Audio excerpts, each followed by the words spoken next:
Guys, welcome back to Sweet and Sour Soccer and welcome back to another week of Premier League predictions. You guys really seem to be enjoying these videos at the moment, so I just want to say a massive thank you for all those getting their comments in, getting those predictions in, and normally just watching the video as well, because it's been really good to see so many watching it and getting involved over the past couple of weeks. Now, let's waste no more time. Let's get into these Premier League predictions for this week. And we start off talking about Aston Villa, who take on Arsenal. Now, I'm recording this before the Arsenal-Man City game. Could that have an impact? Obviously, it could. But I think we've also got to look at the fact that Aston Villa, at the moment, really not in good form. They need to get a win. Things are looking really bad for them in terms of recent form.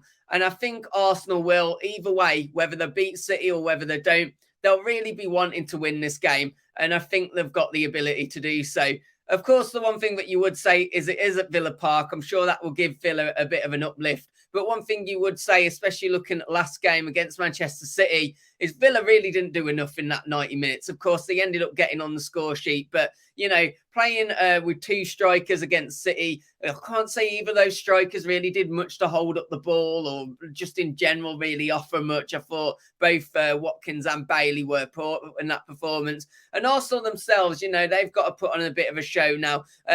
Of course, I don't know the conclusion of the City game, but even before that, you know, you're still looking at two draws for Arsenal before this game. So they will be desperate for a win. And I do think Arsenal get the win. I'm going to say 2-0 in this prediction. We move on to Brentford now, taking on Crystal Palace. And another team that could do with picking up some form is Crystal Palace. Of course, they did get a draw last week, but things haven't been looking marvellous for Palace. Some people already talking about whether Palace can get dragged into the relegation scrap.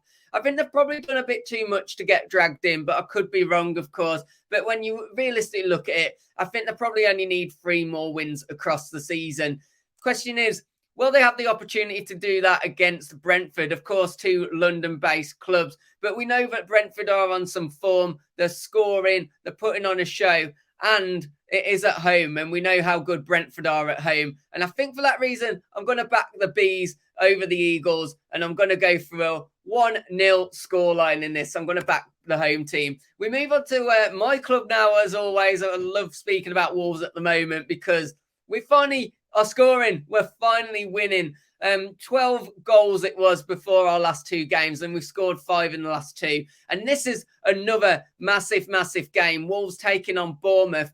Bournemouth under some decent form in the last couple of games, actually. But despite not getting the win, I'll be really impressed with that draw against Newcastle. And you do wonder, are those January signings going to make some impact? They could do with them making an impact on Saturday against Wolves because, let's face it, if Wolves get the win here, we're probably starting to pull away from those talks of relegation. And then you're looking at maybe 4, possibly 5 teams in the depth of that relegation battle. And the rest, ultimately, Wolves, one of them, starting to pull away from those kind of talks of relegation and maybe even setting their sights on looking further up the table. So I think Bournemouth really need to get a result in this one, you know, to keep another team dragged into that relegation battle. I am going to have to stay positive, though, with my team. I am going to have to maybe be a little bit biased in this one, but I think I am being fair when I say I'm going to say 2-1 to the home team. Hi, guys. Just a quick one for me. If you are enjoying these Premier League predictions, please do me a massive favour.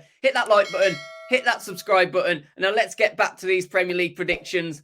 Let's go, team. We move on now to the Seagulls, Brighton taking on Fulham, and two teams in fantastic, fantastic form, and just having a fantastic season overall.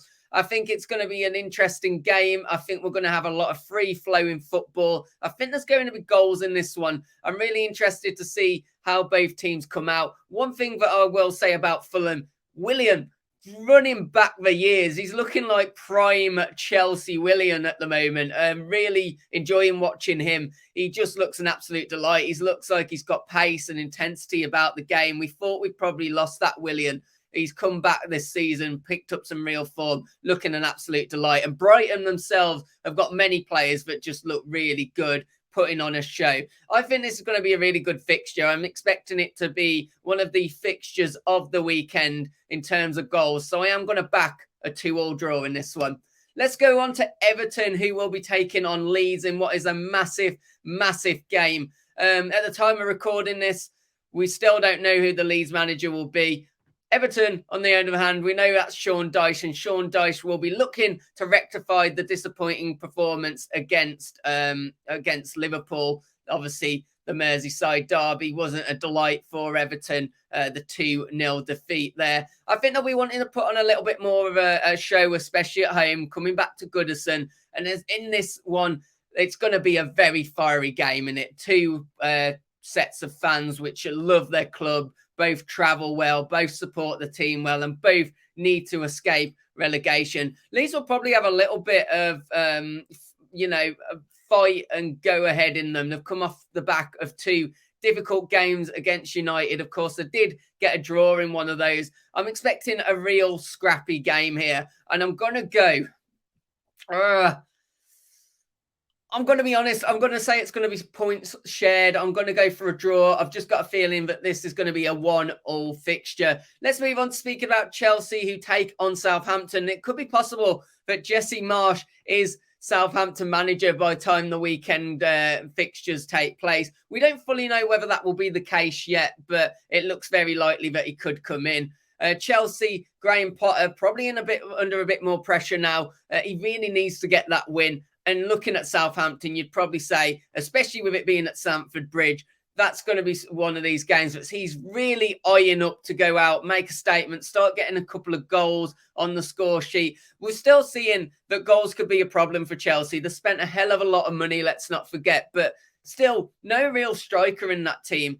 I don't think that's going to be a major thing, though, in this fixture. And I do think, although Southampton will put up a fight, I think Chelsea do win this one. And I'm going to say a convincing 3-0 victory as well. We now talk about Nottingham Forest, who take on Manchester City. And depending on how the game goes against Arsenal, I don't think it'll make a difference, because I think if City beat Arsenal in the fixture, I think they're going to be really geared up for it. And I think the majority of you guys watching this video will already know the result of that fixture. But if they lose it, they'll be even more desperate to win and make a statement against Forest. So it's a really tough fixture for Forest, in all honesty. Probably the wrong time to be getting Manchester City either way.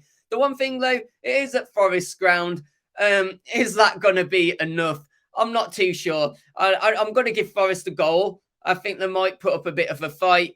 But I just feel we're getting into that period of time where things really start to tick around this time of year with City. And I think for that reason, I'm going to give it City. I'm going to give Forest a goal. But I'm going to say Manchester City 3, Nottingham Forest 1. Let's move on and speak about Newcastle now, who take on Liverpool. Newcastle, they'll be probably wanting a win, even though it is against Liverpool. They'll be needing a win, really, as well, to keep the paws and the claws, I should say, away from the teams chasing after their top 4 spot. Question is, though, they're coming up against the Liverpool team who got that 2-0 victory against Everton. And you just wonder, is that going to be a defining moment in their season? Salah getting on the score sheet after a long time. Gakpo getting a goal for the club. Could this be a turning mechanism in their season? And will it result on a bit of good run of form? Because let's not forget, I think Liverpool do have a game or so in hand on other clubs. So the top 4 isn't completely done, but they're going to need a very good push the second half of the season. And what better way to do it than doing it against a team that's played very well and consistent all season in Newcastle United. They've been a very hard team to beat, Newcastle United, though. Let's not forget that, especially at St. James's Park. I do think we're going to see a better Liverpool than what we've seen in recent times in the Premier League, but I am going to go for shared points. I'm going to go for a 1-1 draw in this fixture.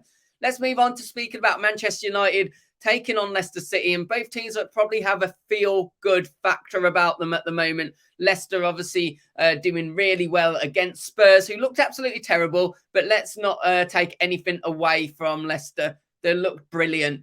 Great attacking play, likes of obviously Maddison turning up. Harvey Barnes looked very good as well. Ian Nacho looked good. That was Leicester's attacking ability at their best. Manchester United still ticking over nicely. And who knows if things, the way that Arsenal and Man City are both dropping points, you can't fully roll them out of the title charge. I think this is going to be another really interesting game. I think there's going to be goals in it.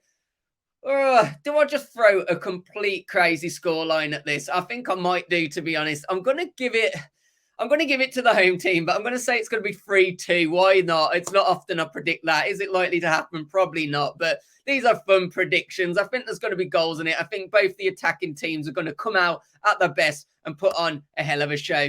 I think this might be the last one to predict, and it is Spurs who take on West Ham. Obviously, a London derby. Spurs at the moment with the midfield problems.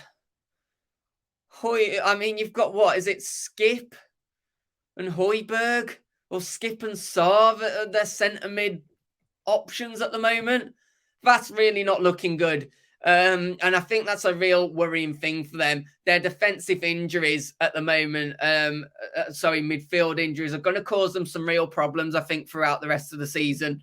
West Ham obviously will be looking to continue to get some points on the board, skip away from the depths of relegation.